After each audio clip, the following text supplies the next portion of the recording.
Welcome to Innovate at Illinois, a program about innovation and technology commercialization right here in Urbana-Champaign. I'm your host, Andy Singer, and I'm a faculty member here at the University of Illinois and the director of the Technology Entrepreneur Center in the College of Engineering. Today on Innovate at Illinois, we're going to highlight Small Business Innovation Research Grants, known as SBIR funding, and their role in helping to commercialize technology. SBIR and STTR grants can be a tremendous resource for early-stage companies to get capital to create new products early in their process. Each year, 12 federal agencies allocate 3% of their R&D budget to award to small businesses through the SBIR program.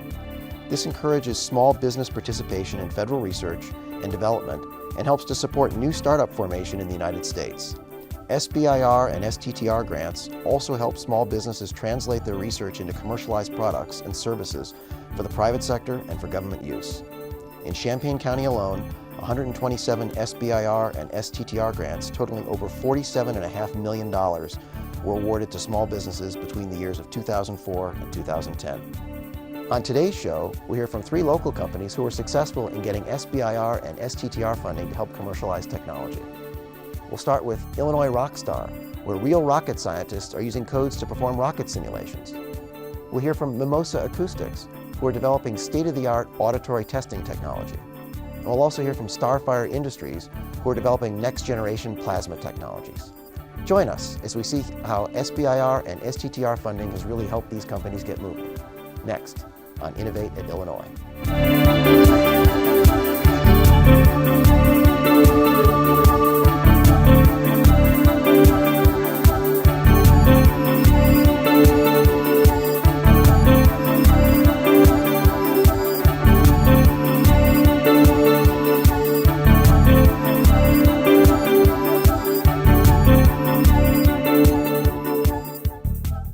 Now we'll hear from Laura Frerichs from the University of Illinois Research Park as she talks to Mark Brandyberry of Illinois ROCSTAR, where they're using University of Illinois codes to help to do computational analysis of solid propellant rockets, among other things.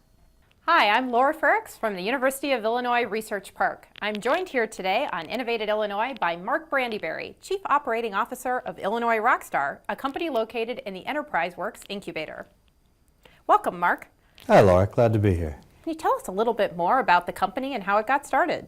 About 12, 13 years ago now, the Department of Energy came to a bunch of universities around the country looking for help doing simulation science. They needed to be able to use their big computers effectively to do engineering modeling. It came out of nuclear non-proliferation treaties that made it impossible for the United States to continue doing nuclear testing of nuclear weapons. And so the Department of Energy said, okay, we can't test weapons anymore. We still have them. We want to use big computers to simulate what would happen instead of actually using testing the weapons. So they came to the universities and they funded 5 big centers around the country, one of which was here at the University of Illinois in the Computational Science and Engineering Department. We called it the Center for Simulation of Advanced Rockets. And that's because each university was allowed to pick its own big problem. And here at Illinois, we picked solid propellant rockets. It's like the ones on the side of the space shuttle, the big white boosters you see taking the space shuttle off the launch pads and up into space. Those are large solid propellant boosters. And so over a period of about 12 years, we wrote big computer codes to let us simulate how those rockets work, how the propellant inside them burns, how the fluid or the actual smoke and fire and fluid from the rockets flows through the rocket, and out the end you see the big plumes coming out the back of the rocket. Our computer codes could model how all that happens. So that took about 10 years and generated a lot of really interesting science. So at that point, 4 of us here at the Computational Science and Engineering Department decided to put together a small company. We called it Illinois ROCSTAR because the code itself that Illinois wrote was called ROCSTAR. To leverage the code that the Department of Energy paid for over 10, 12 years, that the university developed, and now we're in the process of trying to commercialize that code. So Illinois ROCSTAR has been a real rock star getting SBIR and STTR funding, which is something that we're talking about on this show today. It's a great source of funding from the federal government that can help small businesses translate their research into a startup company. Tell us more about how you've used SBIR funding, and I believe there are more than a dozen awards that your company's received, to help advance your company. Okay, yes, SBIR has been very important to growing our company so far. We started out about 4 years ago with one SBIR award that really got the company going. The four of us, instead of just working in our living rooms on our laptops, were then able to start doing more work once we then won 2 or 3 more SBIR awards. That's when we moved into the enterprise works. And our ideas stem everywhere from modeling hot gases and plumes coming out of Navy ship stacks to the rockets, which are really our base, our claim to fame, modeling those. And we have SBIR awards in all of those areas. The program is actually in 2 pieces. There's a Phase 1 award, and then if you do prove the feasibility of your ideas, then you can win a Phase 2 award, which is significantly larger and longer to allow you to actually develop your ideas. And we have now won 4 of those Phase 2 awards, and we currently have 4 proposals out, hopefully win several more of those. It's at the end of those Phase 2 awards that you really end up with something that you can really commercialize. And so that's where we're at right now. We have these Phase 1 awards, several Phase 2 awards, some more coming, and we're really starting to put all those together into a package of commercializable computer codes that we hope to be able to sell to industry and government. You've received numerous awards from the Department of Defense and from NASA. Have they been able to help you get introduced to potential customers or give you advice and opportunities to help commercialize once you're done with the SBIR process? Different organizations within the government have different programs for helping you. I guess I'd say the Navy probably has one of the more extensive ones that we've participated in so far, but they have a program they call TAP.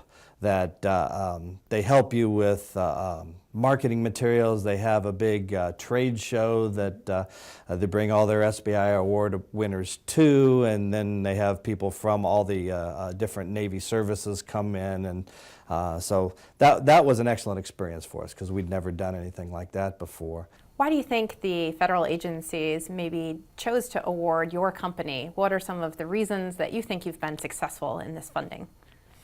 I think there's a couple of different reasons. Number one, we're starting with an awesome base of technology. I mean, the university built this great computer code, and it's a research quality code that we're, as I say, commercializing, but it's really good technology to start with. So that's very helpful to have something to start with.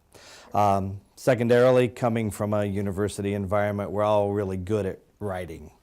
And so we've been able to craft proposals that are good at putting forth the ideas we have.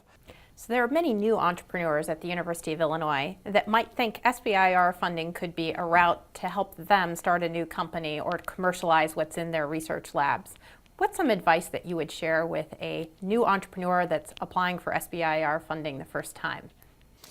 Well, we got really lucky. I mean, our first proposal that we put out there was a winner. That's a little bit unusual from what I understand. But one of the things that's almost critical that we found out is you have to actually read the solicitation very carefully.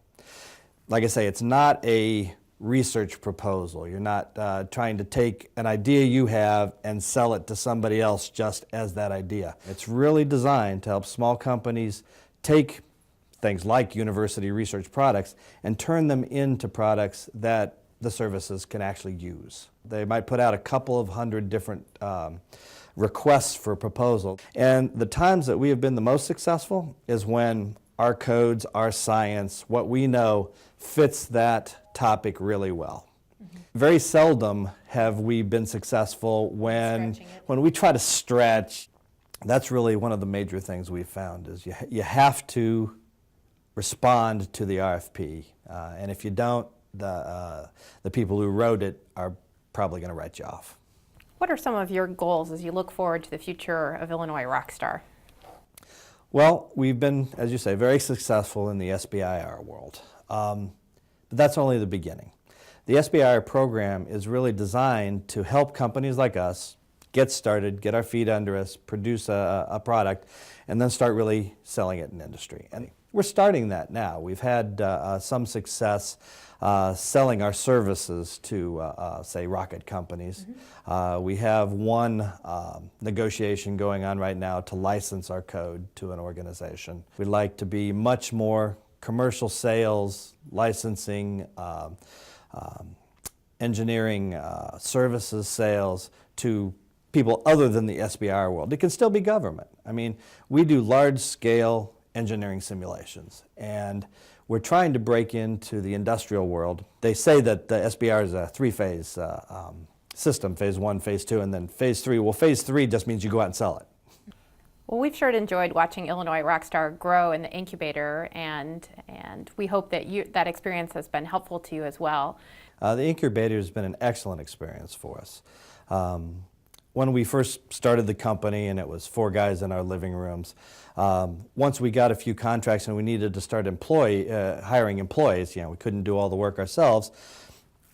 I personally, and in fact the other guys that are part of the company, didn't have any experience with going out and renting space and renting furniture and all that sort of thing for a real business. So being able to come in and have a ready-made office space really in the incubator was perfect for us and has been the whole time. On top of that, all the different programs that the incubator puts on, the different seminars and tutorials and all that. I try to go to as many of them as I can, and I've learned quite a bit over time. When I first started in this business, I knew very little about accounting, let's say. And I went to Parkland and I took Accounting 101 just so I'd have some experience there. But then some of the seminars and things I've gone to at Enterprise Works have given me more of a flavor of how high-level sort of accounting might work in a business, or how venture capital is raised, and things that I don't need right now potentially, but hopefully will as the business grows. Well, thank you very much, Mark. We appreciate having you on Innovate at Illinois today. Thank you. Thanks, Laura. Stay tuned, because next we'll hear from Dr. Patricia Jang and Joshua Hychek of Mimosa Acoustics, where they're developing some truly state-of-the-art auditory technology. I hire Illini.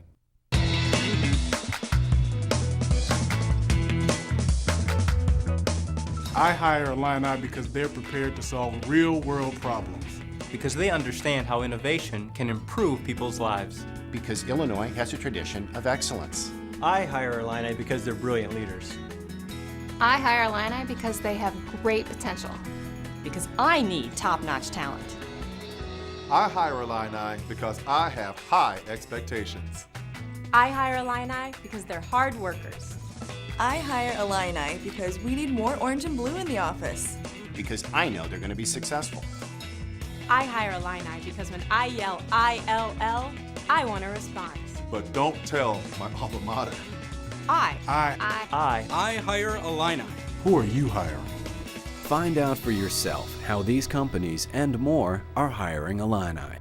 Welcome to Innovate at Illinois. I'm Laura Frericks from the Research Park, and today I'm here with Mimosa Acoustics, Pat Jang, the president of the company, and Joshua Hychek, the product manager, a graduate of the Incubator, where we're located here today, and they're going to talk about their experience making a company that provides auditory diagnostic systems and how they've used SBIR funding to help them advance their products and technology. Welcome. Tell us more about Mimosa Acoustics products and technology. Our products are medical devices for hearing evaluation. And then we have new technology that's different from traditional methods. They are objective, so it does not require a patient to respond. And then it's very fast and it's very specific. So if there's any problem with specific areas, such as if it's from the inner ear or if it's from the middle ear, we can detect and identify and therefore give a lot more precise measurement. And also the type of technology that's being applied, they are more sensitive than the traditional methods. So, so it can actually give you a reading of the initial damage before the permanent hearing loss sets in. So it's a very proactive way of dealing and taking care of the hearing loss. And this is used in infants and children as well as part of hearing assessment. Yes, especially with infants. Infants can tell you, yes, I hear. So we need a method that's physiological, that's non-invasive, and it's objective. So this method falls right into the program, and the NIH in 1993 actually came out with a consensus to say all the infants born should be tested within the first 6 months. And this method fell into place, and so the timing was perfect. And so it's very useful. And that's for middle ear evaluation.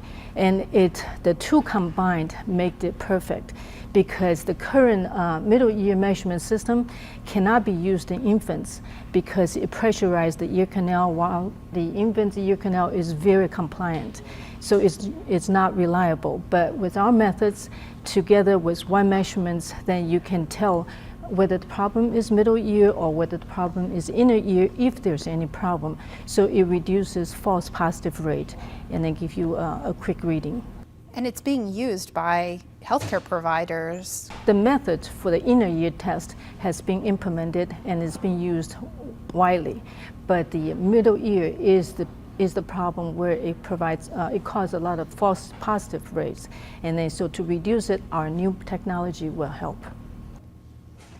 Mimosa has been a recipient of Small Business Innovation Research Funding, SBIR funding. It's an honor to your company that you've been selected for this funding, both from the Department of Defense and from the National Institutes of Health that have helped to advance your technology. Yes. Can you tell us more about your SBIR funding and how you have used that to advance your products? Up to now, we have received 8 SBIR and STTR grants. It's tremendous help, because it fulfills our dreams and brings the new technology from the laboratory into the clinical practices at a time that's perfect for the field, and also to bring the general clinicians to the awareness and to do research and to implement. And I think we're at a very good time frame for it to be accepted and implemented.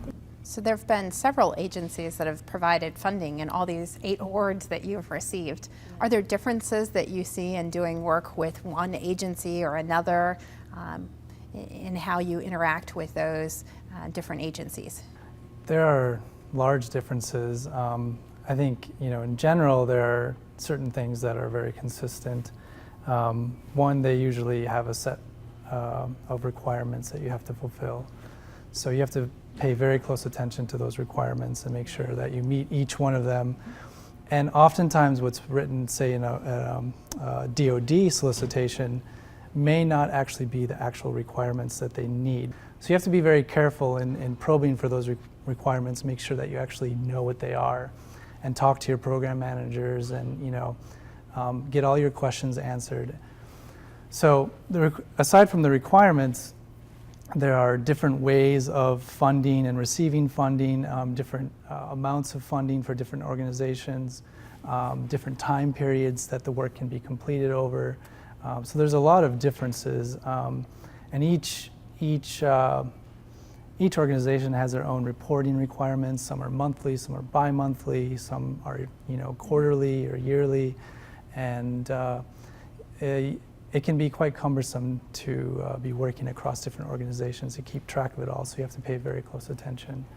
Are there any recommendations you would have for a new entrepreneur who's never received SBIR funding and might be intimidated by those requirements of how to navigate the process and come out with hopefully an award successfully?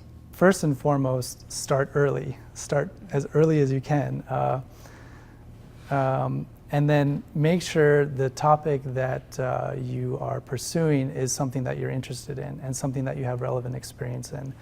Oftentimes, the first step for a SBIR grant is generally a phase 1, which is to prove feasibility that you can meet the requirements for a phase 2, which would be like a prototype or something.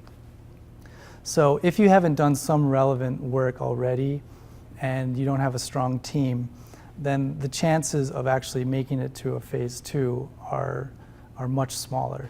So make sure that you're interested in it. Make sure that it's something that you you have experience in, and if you don't, then find people, team members who can participate or be a consultant on the project, and get letters of support from as many people as you can. For the military grants, there's a period during the solicitation, a solicitation period where you can actually call your program manager and ask them questions. After a certain date that closes, and then you can submit your proposal. Make sure that you talk to your program managers, your technical points of contact. Ask as many questions as you can. And that's not considered a bad thing. They welcome that dialogue. No, yes, it's a very good thing, and you should take advantage of that. And sometimes our entrepreneurs seem reluctant to call and ask for. It should be the first thing you do. Advice. It should really be the first thing you do. Read through the solicitation, understand what they're asking for, what they want. Anything you don't understand, try to find out, and then go to them as soon as possible and ask questions. Think about, process what they've told you, and then keep going back as much as you need. And that does two things. One, it puts you in their minds, because most likely they're a reviewer on the grant. So, oh, you're from such and such. Oh, I remember talking to you. Yes, we were talking about this. So that it sets up a relationship from the beginning, and also will give you a huge advantage over other companies because you are in competition. That's good advice. And also, some companies may not have thought in your space you do inner ear diagnostics and screening to go apply for funding from the Department of Defense, but you've been successful in getting that funding. Can you tell us a little bit more about how that became a fit and how you're helping the DoD advance their goals as well? Most of our funding started from NIH, National Institute of Health. And but meanwhile, we also had a long-term relationship with Navy, with the military. I think usually they have very specific problem that they try to deal with, and they want to answer some questions, and then so they send out the announcement to say, we have this problem, and we are asking for we're soliciting help in this area. Hearing problem is the #1 problem, is the highest cost. Yet it is a problem that they can prevent and they can help. Okay, so the awareness of this had elevated to the Congress level, to the high level administrator, to say, okay, they have the willpower, we want to do something to improve this problem.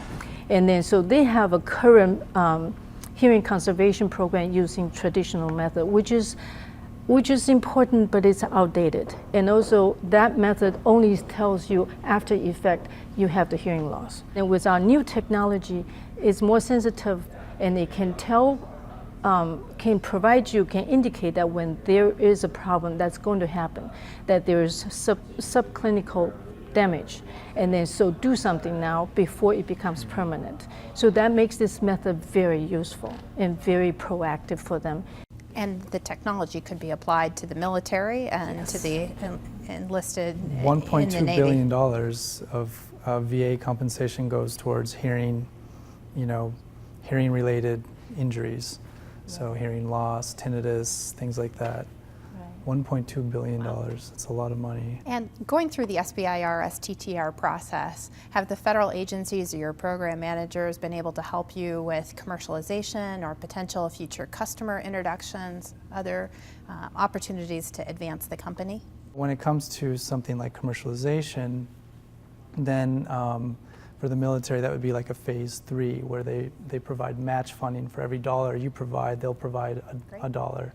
So you can put that towards manufacturing or marketing or other things to kind of help them acquire your technology and integrate it into their own systems. Is that something on the horizon that you hope for the company? Yeah, it is something that we definitely hope for. Right now, we're entering into a phase 2, or we're very, very, very hopeful that we're entering into a phase 2 project. And if we can, satisfy all of our requirements, it would be natural to go to a phase 3. So Mimosa Acoustics is located in Champaign-Urbana, close to the University of Illinois, and I know has had some relationships with the university. Mm-hmm. Have those helped your company with networking or with those that might provide advice along the way? We have been benefited tremendously by being here, by being affiliated with the university.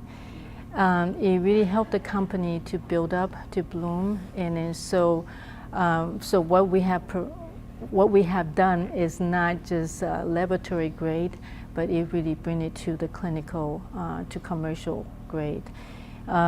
Just to be, we were here in the incubator before, and having this environment and the facility available was extremely helpful.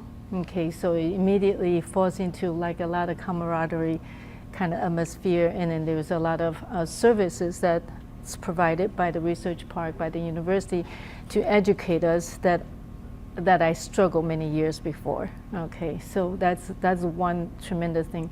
And then beyond that, in our actually technology development, because it's a lot of engineering, so we were able to tap into the engineering facilities. And then in making the product, we were able to get help from the mechanical engineering, the 3D printing laboratory to make rapid prototyping. That's just unimaginable before. And then now further, we are tapped into the industrial design group, and then so they will help us to make product look sleek, looks functional, and looks manufacturable. So it's in many ways. And of course, then you also have provided a lot of business advices here.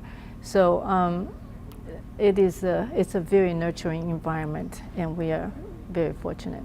Well, we're very pleased to have Mimosa Acoustics in Champaign-Urbana. Pat and Joshua, thank you so much for taking the time to be with us today at Innovate Illinois. Thank you. Thanks, Laura. Stay tuned. After the break, we hear from Brian Jurasek, president of STARFIRE Industries.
Next up, we hear from Brian Jurasek of STARFIRE Industries, a company that specializes in plasma engineering. STARFIRE Industries was successful in garnering SBIR funding to help to commercialize their technology and to form partnerships with industry to move their technology forward. Hi, I'm Laura Blyle, and I'm here today with Brian Jurasek, President and CEO of STARFIRE Industries. Welcome, Brian. So what was your experience like at EnterpriseWorks? And you are a successful graduate of EnterpriseWorks. You're a company, you've got your technology, and you go out and you find that first customer. And you bring them to town. And they're going to come into town. And you bring them out to some barn in the middle of nowhere to try and talk about how great your company is and your technology. And they see barn and hay, and they're not impressed. But you bring them into EnterpriseWorks, and here you have this, you're part of a community. It's a big physical presence. You know, your name's on the wall. There's facilities. People come in and they see, okay, you're part of this. Your organization is much bigger than what it really is starting out. It has access to all this infrastructure through the university.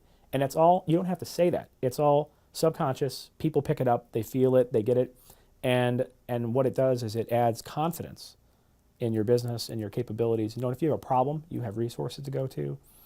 And I even asked our person from the Air Force, I said, okay, we're in Enterprise Works. We moved in here. How much of a factor was that in us getting that Phase 2 SBIR award? And they're like, well, you know, it's something, you know. And I'm like, well, can you give me a quantifiable number? Is it like 5%? Did it 10%? And really what it came down to is that when you had two proposals that were both good, the fact that ours, we were backed with more infrastructure behind us, that put us on top. And so I'm very glad I fought to get in that building to get us started. So it was actually, it's been great.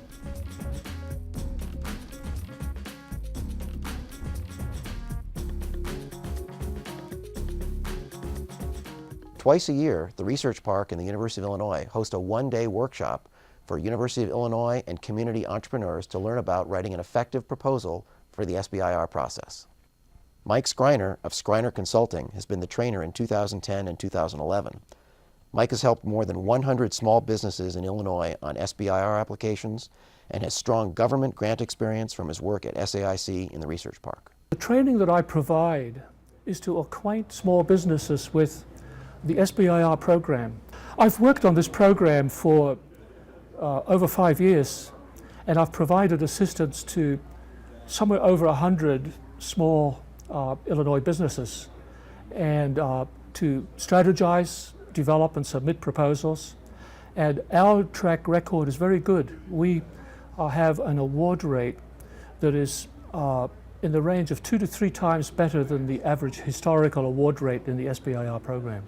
The components that are most important are to meet rather well-defined eligibility criteria in the SBIR and STTR program. And that involves technology which is high-risk early phase, innovation that's, say, beyond the state of the art, and it's the level of activity that small businesses must conduct early before any investor is likely to be interested in funding programs, because it's essentially a high-risk endeavor. I think the most common questions are the program requirements and the requests for proposals that the government issues, that we call solicitations, are really complex. And the complexity of that program is very difficult for small, companies with just a few people. Thank you for tuning in to Innovate at Illinois. We hope you've enjoyed seeing the experiences of these entrepreneurs, and we hope their experiences have inspired you. Remember, if you're thinking about applying for an SBIR or STTR grant, that there are a number of opportunities right here in town and resources available for you. Please join us next time as we look at another group of entrepreneurs right here at the University of Illinois.